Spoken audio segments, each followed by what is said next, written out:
Hello दोस्तों, आज के वीडियो में हम बात करने वाले हैं कि 8 मॉड्यूलर के स्विच बोर्ड में 16 एम्पियर का स्विच सॉकेट और 6 एम्पियर का स्विच सॉकेट और एक इंडिकेटर, इनको फिटिंग कैसे करते हैं और इनकी वायरिंग कैसे करते हैं इसके बारे में जानेंगे। 16 एम्पियर और 6 एम्पियर के सॉकेट में फेज, न्यूट्रल और अर्थिंग की वायरिंग कैसे करते हैं, इनका कनेक्शन कैसे करते हैं, इसके बारे में जानेंगे। तो पूरा समझने के लिए वीडियो को लास्ट तक ज़रूर देखना। तो चलिए प्रैक्टिकली देख लेते हैं।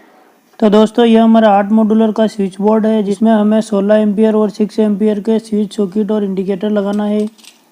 तो इसमें लगाने के लिए यह एक सॉकेट है जो कि 16 एम्पियर का है, 2 मॉड्यूलर का 5 पिन सॉकेट है, और इसके लिए यह स्विच है जो कि 2 मॉड्यूलर का स्विच है। यह 16 एम्पियर का स्विच है, दोनों ही स्विच सॉकेट 16 एम्पियर के हैं, और यह स्विच और सॉकेट है जो कि 6 एम्पियर के हैं। इन दोनों का कनेक्शन करना है। और यह एक इंडिकेटर है, इसे भी स्विच बोर्ड में फिटिंग कैसे करते हैं वो कर लेते हैं और इनकी वायरिंग करके देख लेते हैं।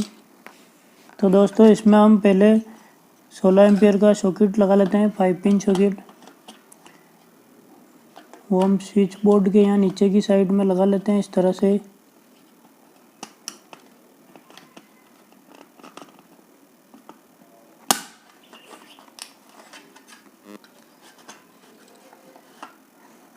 और इसके लिए ये स्विच लगा लेते हैं 2 मॉड्यूलर का, 16 एम्पियर का स्विच है ये।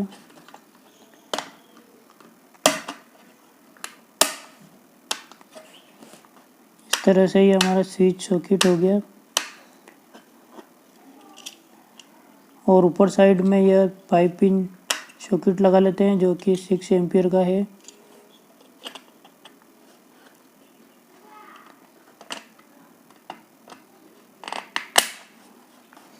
ये लग गया है सॉकेट। और इसके लिए एक स्विच लगा लेते हैं यहाँ पर।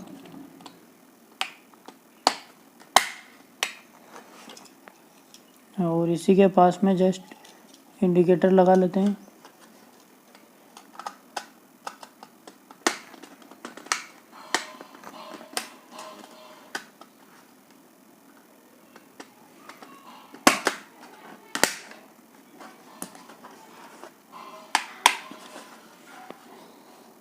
इस तरह से हमारे दोनों सॉकेट लगे हैं।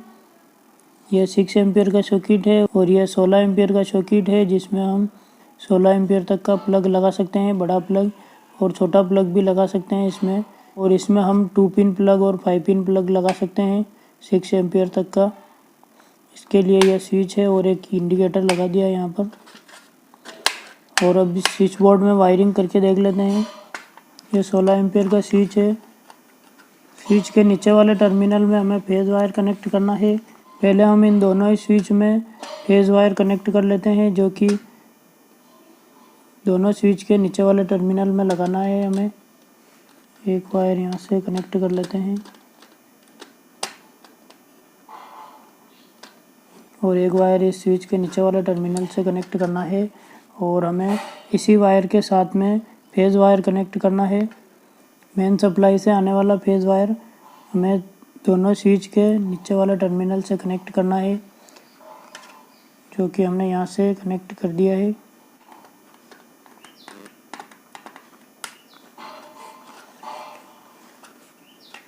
और हमें एक फेज वायर इंडिकेटर से कनेक्ट करना है डायरेक्ट, तो वो भी हम एक वायर निकाल लेते हैं।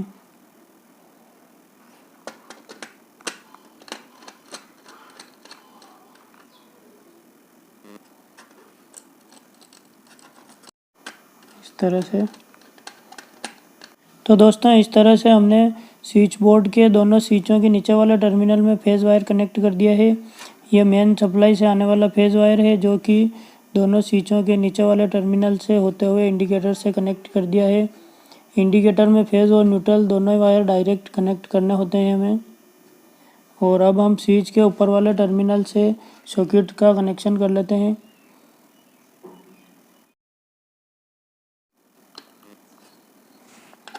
पहले हम इस स्विच के ऊपर वाले टर्मिनल से 6 एम्पियर के स्विच से 6 एम्पियर के सॉकेट से कनेक्शन कर लेते हैं इस तरह से।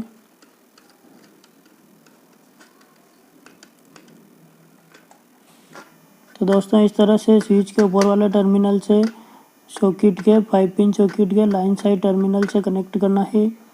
जिस साइड में एल लिखा हुआ है राइट साइड में, उस साइड में हमें स्विच के ऊपर वाले टर्मिनल से कनेक्ट करना है फेज वायर। और अब हम 16 एम्पियर के स्विच से 16 एम्पियर के सॉकेट में कनेक्शन कर लेते हैं।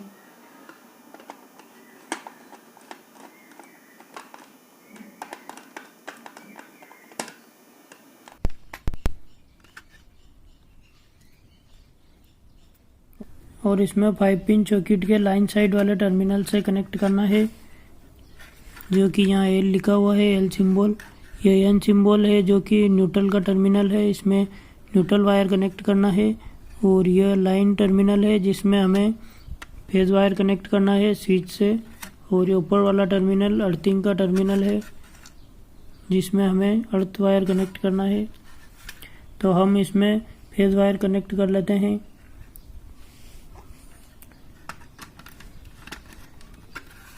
तो दोस्तों इसमें हमने दोनों स्विच से दोनों सॉकेट में फेज वायर कनेक्ट कर दिया है, जो कि दोनों स्विच के ऊपर वाले टर्मिनल से 5 पिन सॉकेट के एल साइड में कनेक्ट करना है, लाइन साइड में।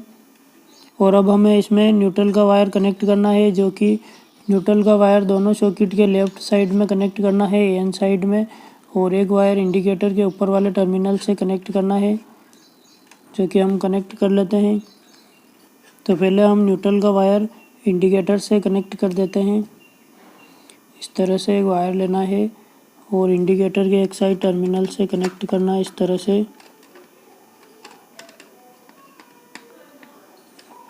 इंडिकेटर के ऊपर वाले टर्मिनल से 5 पिन सॉकेट के एन साइड में, जो कि न्यूट्रल साइड है, उसमें हमें यहाँ तक नाप के काट लेना है।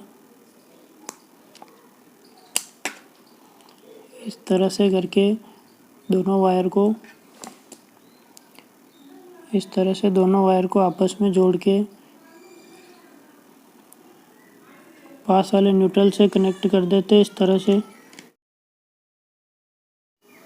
तो इस तरह से ये न्यूट्रल का वायर इंडिकेटर के ऊपर वाले टर्मिनल से होता हुआ 5 पिन सॉकेट के एक साइड में, न्यूट्रल साइड में, और ये 16 एम्पियर का सॉकेट है 5 पिन सॉकेट, इसके एक साइड न्यूट्रल से हम कनेक्ट कर लेते हैं। इस तरह से यहाँ से नाप के काट लेना है हमें। इस तरह से वायर को नाप के काट लेते हैं।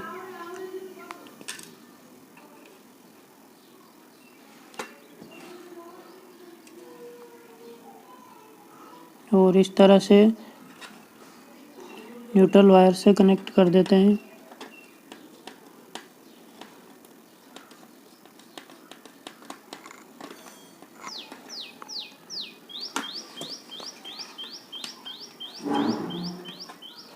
तो दोस्तों इसमें हमारा फेज और न्यूट्रल दोनों वायर का कनेक्शन हो गया है। और दोस्तों यदि हमने वायरिंग में अर्थिंग वायर का भी यूज़ किया है फेज और न्यूट्रल के साथ में, यदि अर्थिंग वायर का यूज़ किया है तो उसमें अर्थिंग वायर को हमें 5 पिन सॉकेट के ऊपर वाले बड़े टर्मिनल से कनेक्ट करना है। अर्थ वायर को दोनों टर्मिनल से डायरेक्ट कनेक्ट करना है सीरीज़ में।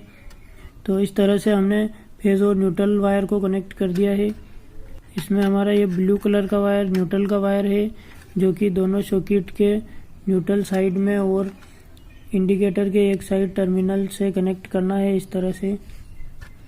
और यह फेज का वायर है, जो कि दोनों स्विचों के नीचे वाले टर्मिनल से कनेक्ट करना है और एक इंडिकेटर में डायरेक्ट कनेक्ट करना है।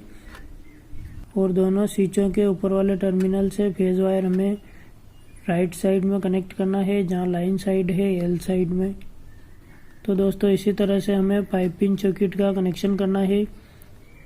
6 एम्पियर और 16 एम्पियर दोनों सॉकेट और स्विच का कनेक्शन करना है। और इसी तरह से इंडिकेटर का वायरिंग कनेक्शन करना है, डायरेक्ट फेज और न्यूट्रल से कनेक्ट करना है इंडिकेटर को। तो दोस्तों यह हमारा 8 मॉड्यूलर के स्विच बोर्ड की फिटिंग और वायरिंग कंप्लीट हो गई है। तो दोस्तों वीडियो पसंद आया तो वीडियो को लाइक ज़रूर करना, शेयर ज़रूर करना और चैनल को सब्सक्राइब ज़रूर करना। और दोस्तों इससे रिलेटेड और भी कुछ पूछना हो तो आप हमें कमेंट करके ज़रूर पूछ लेना।